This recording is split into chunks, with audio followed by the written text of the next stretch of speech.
Hello and welcome. I'm Bonnie Stevens, and you are going to love this program. Get ready to be inspired. We'll hear from an Arizona legend who continues to use her famous and beautiful voice to speak up for others and to make a difference in the world. This is my mentor and role model, Mary Jo West. Also, I'll introduce you to Alaskan Airlines pilot Kathleen Delaney. Kathleen carried Kayla Mueller's backpack and message of compassion and hope up to the top of Mount Kilimanjaro. This is an amazing story, truly. And you'll remember Kayla. She was the young Prescott woman who was a humanitarian and NAU graduate who was killed by ISIS a couple of years ago. I'll also take you along on one of my favorite hikes. This is a real treat. This is in Sedona to the Red Rocks, and it's perfect for the busy professional. You can do it quickly and get the elevation that you need in a quick dose. But joining me now is pioneering television news anchor woman, Mary Jo West. Mary Jo, I am so excited, and this is such an honor to have you with me. Mary Jo has interviewed presidents, Mother Teresa, yes, a number of Pee Wee celebrities, Herman, Pee Wee Herman, the full gamut, of course. And you would remember Mary Jo West as the pioneering newswoman who sat next to Bill Close as the first anchor woman in prime time in Phoenix, this huge market. And in those days, the television news business was even more difficult and tougher than it is today. And also, Bill Close had a great reputation for being a tough newsman as well. So Mary Jo, bring us back to the 1970s when you took that amazing seat and broke the glass ceiling for so many of us in broadcasting. Well, Bonnie, I am going to answer your question, I promise, but I want to thank you for bringing your program, the Zonie Living. You can see it even behind us.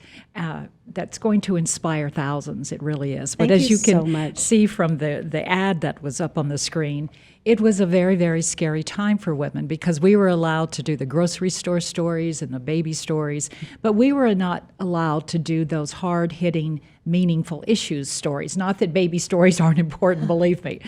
But it was a scary time, and I know that the cosmetic burden that we had was just so huge. You know, you couldn't get wrinkles. You had to wear the right outfit or have the right hairstyle. Sure. And when you changed, the operation and the operator would just go crazy because of the thousands of phone calls it felt like that would come in. What happened to her tonight? That always bothered me when people paid more attention to how my hair looked than what my stories were. That's right. And unfortunately, I think it's still going on. But getting back to what you were talking about, it was a very difficult time because we were not treated as equals in the newsroom. And that really hurt. And if you watch that funny movie called Anchorman with Will Ferrell, a lot of that is really, really true. I wanted the opportunity to be a broadcast journalist, not just as the newspaper called me, the Gannett wrote, arm decoration and anchorette. Oh, how insulting. It was important to be a journalist, to go out and do the right interviews like you're doing now, thank you so much, and getting the truth. And what I want to get out more than anything is that when we did the news, we had both sides of the story, and if we didn't, we could get fired, and it had to be balanced, and we were never allowed to give our own opinion. Right. But I know one day I did a groundbreaking series on rape. There was many elderly women in the area getting sexually assaulted, so I did this series and lucked out and won my first Emmy. But when I read the domestic violence and rape kind of statistics on the air, my co-anchor Bill Close would literally said on the air, "That's just not true." So as a woman, I was trying to change the way that a lot of people viewed things, and that was very, very difficult. You know, I recall we couldn't even say rape on the air. Well, he would not say the word rape or pregnant. And I called my series Rape, and so he could never intro it. But that's funny. Now I'm thinking, wow, that was a bold thing to do. Right. But it was just a wake up call to me as a woman that we women could bring extra kinds of strength and breadth to the news that maybe Absolutely. men hadn't had the opportunity to. Some depth about issues that we could completely understand Yes. and be empathetic about. Yes, Bonnie. You know, one of the stories that I remember that you did was called Women Cops. Yes. And of course, that took Mary Jo to boot camp, but it also got the attention of CBS network management and launched you into New York, the huge market of New York. Yes. So tell us a little bit about Women Cops, what that was like producing and being involved with that. I wish I could say it was an original idea, but the late Jessica Savage, who during my Yes. era had done it in Philadelphia. So I borrowed her idea. And the first 2 weeks that female and male police officers went through their training, I did the same thing. And I went to I remember that. I worked went as to the chief a of writer police. back Yes. then for Yes, Mary you Jo, were. and I remember you coming in after your morning of boot camp and coming into the newsroom. And Yeah, and because I wanted to see exactly what they were going through. And I followed four female trainees through the 4 months of training. I only did 2 weeks, and it almost killed me. I could never get over that darn wall. It was humiliating. It really was. No makeup and failing. But I was able to really get inside of what the female officers were going through and the male officers. And Sure. recently, I went to a retirement party for one of the male officers who was in that series. But obviously, I have a special feeling for our police officers and what they go through. oh, absolutely. And I especially believe they need to hear that message today. That's fantastic. I wanted to also talk to you about when you left television news and you went into, you started your own production company, and you did a series called Dying to Be Thin. Yeah.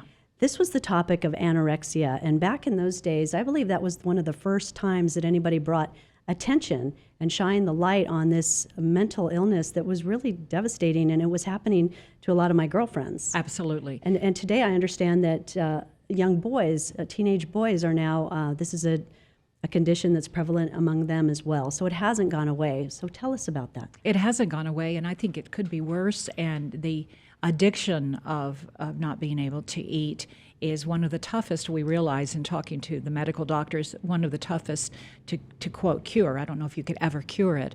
But it was co-produced. I got to co-produce it with a wonderful woman from Channel 12 named Donna Vogt.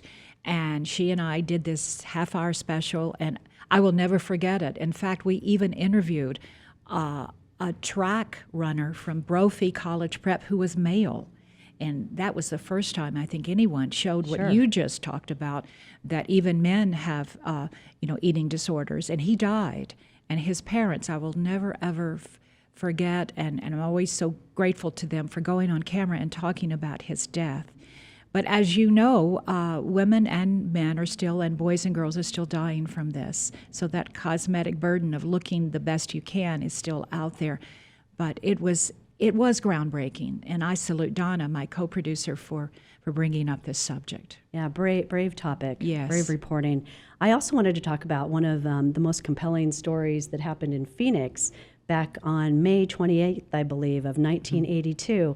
And you all remember, if you've been here for any length of time, you'll remember what I call the night Phoenix became a big city. Yes.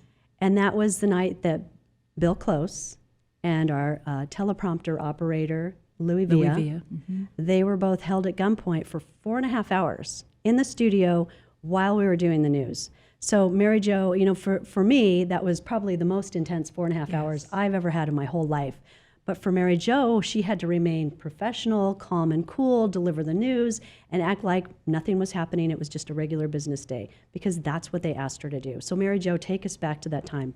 Well, first I want to say that, Bill Close had his flaws just like I do, and we all do. Sure, we all do. But that night he was such a hero, and he kept that mentally ill gunman, Joe Billy Gwynn, at bay, and he made him a promise. He said, Joe Billy wanted to read this script on the air that didn't make any sense. Right. And so Bill said, if I allow you to read this on the air, will you give me the gun? And sure enough, he did. And they shook hands. I'll never forget that moment.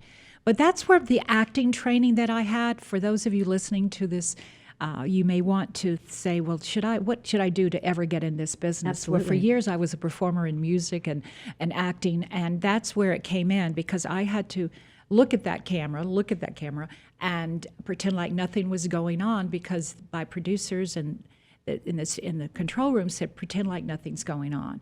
And so sure enough, 4.5 hours later is when he gave Bill the gun. And I want to say thank you to the Phoenix Police Department and their negotiating team. They did such a great job, and to the management at Cool News at the time. Oh, everybody was so cool, and I remember that being so civil the whole time. And we had a newsroom, a studio full of reporters from all over Arizona, and some were national reporters as well. And I remember people sitting like kindergartners with their knees crossed, sitting on the floor in the studio as Mary Jo is delivering the news, and everybody just silent, just worried about Bill, worried about what was going to happen next.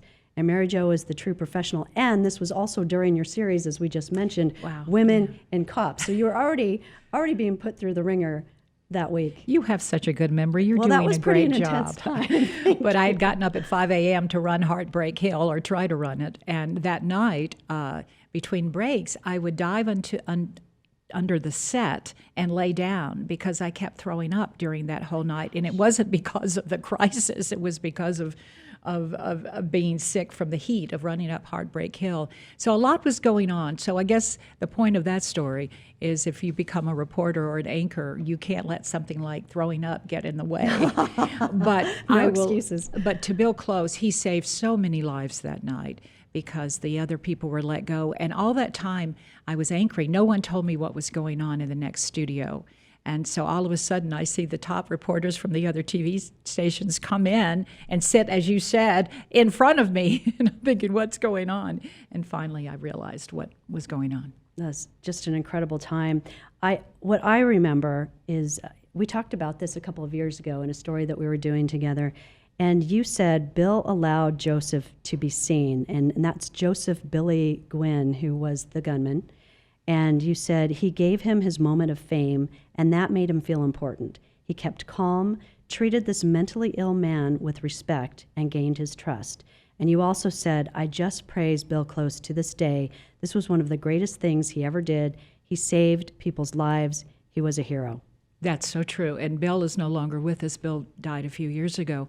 And what I think that planted that seed to helping people with mental illness, and it's something that I still do to this day. That young man was sent to prison, and we have lost contact from him. So I God bless him. I hope that he got the help that he needed. Yeah, most definitely. And I do love that about you, too. You have given a face to mental illness and depression. You've spent so much time in volunteering and helping in facilities in Phoenix, and encouraging people, giving people hope, and really listening, which is so important. Well, the people think that mental illness, clinical depression, bipolar disorder is a weakness. And what I always tell people, it's an illness. It's a real illness. Absolutely. We take medication for other kinds of illnesses, whether it's heart or lung or diabetes. But I will be taking, I want to be real honest about this, and we can do it, hopefully, if you ever do a whole show on this, I'd love to come on, because I was on the Oprah Winfrey Show telling my story. But I'll be taking medication the rest of my life for my clinical depression. And we just have to know that there's so much help and hope out there. Sure. And I think you have lifted that stigma. Thank you. That was so prevalent. It still decades is, ago. but it's gotten so much better. Absolutely. Well, thank you so much. That's so dear. I wanted to talk about some of the people that you've interviewed over the years, and you gave me a few favorites, so I'm going to throw out a name. All right, and you all can right. share with us. So let's start with feminist Gloria Steinem. Oh, my goodness. Gloria Steinem. We did this interview at 3 a.m. in the middle of the night in New York City. And what sticks out, besides the fact they gave me 15 minutes of live airtime, and we went on to like almost 2 hours. But this was on a show called Night Watch on CBS News Sure. Network. She kept offering to bring me coffee, and she did bring me coffee. She was such a servant leader. You know, you think of feminists, we think of the Bella Militant. Abzug, and God bless Bella, but Gloria couldn't have, she's like you, Bonnie. She's just so giving and so kind, but will not, back down. And so that was one of my favorite interviews. She is definitely a strong woman. Yes. President Ronald Reagan. Yes. Well, actually, I sang at Ronald Reagan's wife's, I want to get this right, Nancy Reagan's father's funeral. He was a wonderful doctor here at the time in Phoenix, a retired doctor. So when he died, I got a call from the White House to sing at the funeral here in Phoenix. And so President Reagan, I try not to be overwhelmed when people walk in the room, but when I did get to speak with him, I was overwhelmed, and it was like literally 120 degrees outside. Oh, and I'll bet. never forget how all the Secret Service guys would never take off their jackets. But of course, President Reagan it was an honor to interview him. Well, he has such a presence, and I just love how you say that, because none of us can say, well, I got a call from the White House one day, and when I was on Oprah, and so you can Oh, all see gosh. just how it's just such an honor to be sitting here with you. And then I also wanted to talk about missionary and nun Mother Teresa. Well, you've heard some reporters, I know in your wonderful career, say, well, that interview changed my life. Well, that interview with Mother Teresa literally changed my life. To try to make a long story short, if you ever do a show on adoption, bring me in. She ended up giving me a baby to adopt from her orphanage in Honduras. How does this happen? Mother Teresa hands you a baby. This is for the rest of time. Right? And it was just unbelievable. I had asked an innocent question after we had finished the interview. Mother, do you ever allow Americans to adopt children from your orphanages in India? And at first she said, oh no, you Americans, you kill your babies, because she obviously was very pro-life. But then she turned around and she said, but Mary Jo, because you love the poor and the Virgin Mary so much, I'm going to give you a baby. And all of us on the plane, the crew and I, we started crying. It was just one of those moments that to this day feels surreal.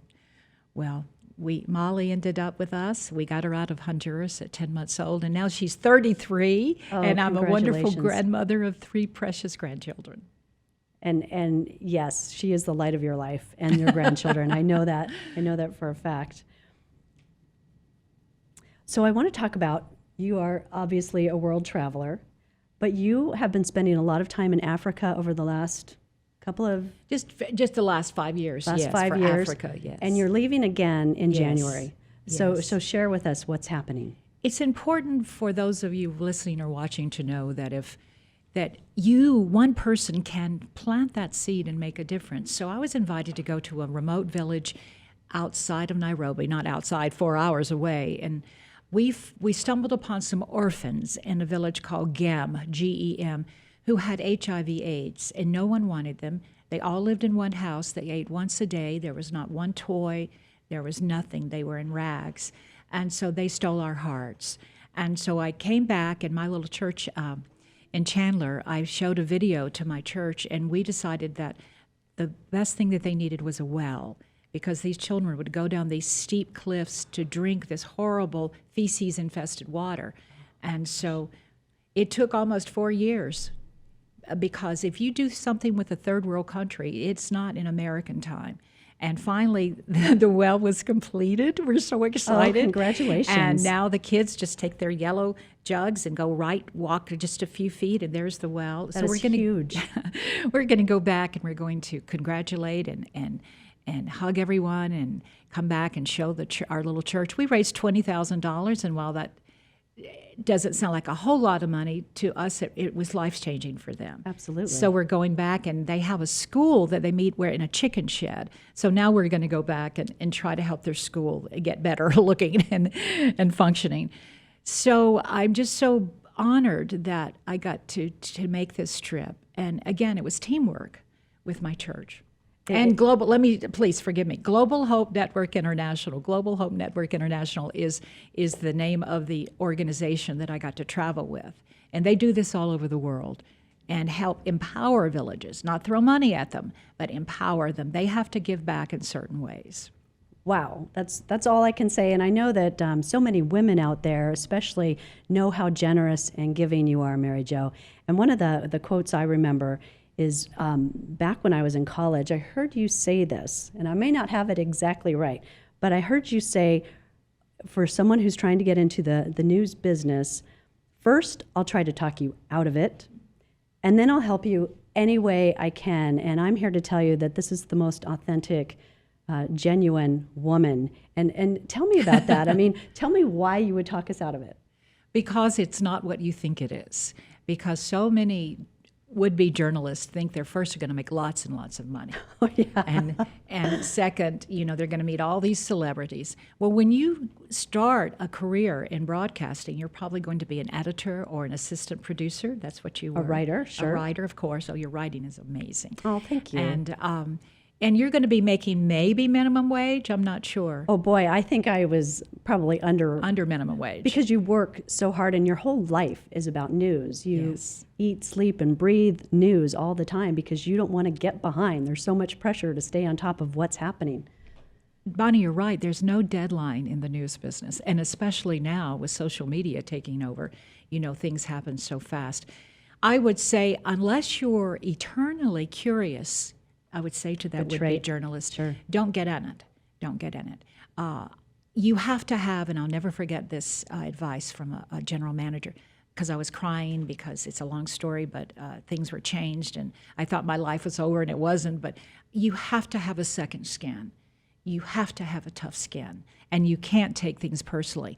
And when TV shows are canceled, or you can't take it personally, you move on, you let it go, and you learn from it.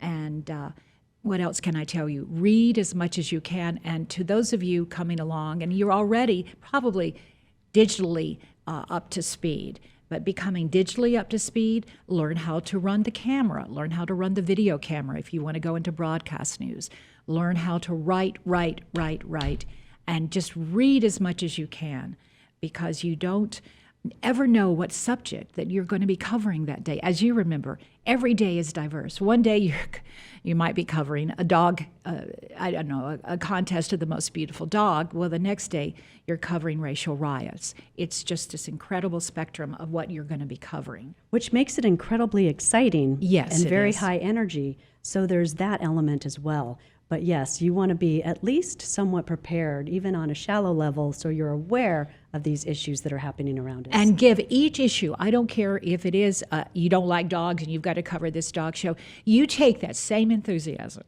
and that same creativity, which, by the way, you have, and you make that, take your own dog with you if you're, well, if you don't like dogs, you won't have a dog, but you know what I mean. Make Sure. it creative and give, because those people doing that program are important, just as important as the people in the riot that you're right. covering. And they are passionate every bit about their issue Absolutely. as anybody else's.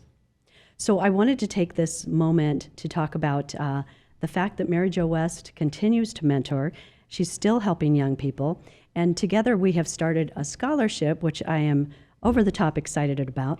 It's called the Mary Jo West Excellence in Communication Scholarship. It's at Coconino Community College, and that has campuses in Flagstaff and Page. It's part of the CCC to NAU program. And Mary Jo, this just warms my heart to be able to collaborate with you on this. And I really feel like we'll be able to touch people with a meaningful experience through this scholarship. Bonnie Stevens, this has been the greatest gift you could have ever given me or anyone. I'm going to cry now because it's taking, through your generosity. You're such a dear. It's taking what we've learned in our lifetime and passing it on to the younger generation. And I love that you came up with the idea of Coconino County College. Coconino Community College. College. Yeah, see, CCC. I'm so It's easier to say CCC. I'm crying. And I know what the school is, and which can also feed students into NAU. Absolutely, and we're hoping that this program is a student that's already involved in the CCC to NAU Yes. program. And we also have a preference that this be a Native American woman. This is Mary Jo's preference because When we were in the newsroom all those years, and still, when you watch a newscast, I feel our Native American community is so underserved by reporters and by anchors. You know, there's this wonderful woman, Patty Talahangva, who I remember got to Patty. work with. But Patty she and one other person, Roy Track, were like the only people at our time, during our time, who were Native Americans. And if we could encourage a Native American student to get into broadcasting, and NAU is in, obviously, the area, and CCC, of course, is where they can start. Sure. If they're overwhelmed by the idea of full-time college, they can start.